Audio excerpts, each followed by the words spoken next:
Hello, and welcome back to our channel. Today, we are going to be talking about the fascinating aardvark, a unique animal that is native to Africa.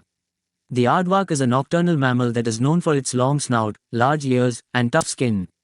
They have a unique diet, consisting mainly of ants and termites, which they obtain using their long, sticky tongue. Aardvarks are solitary animals that are typically active at night, and they spend their days sleeping in underground burrows that they dig with their strong claws. They are able to close their nostrils to prevent dust and dirt from entering while digging.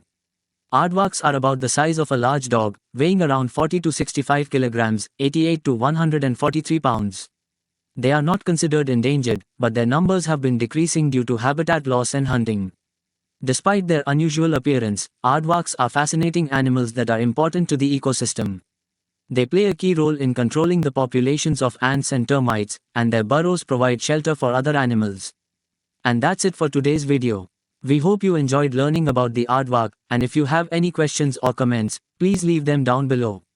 Don't forget to like and subscribe for more content like this, and we'll see you in the next one. Thank you for watching.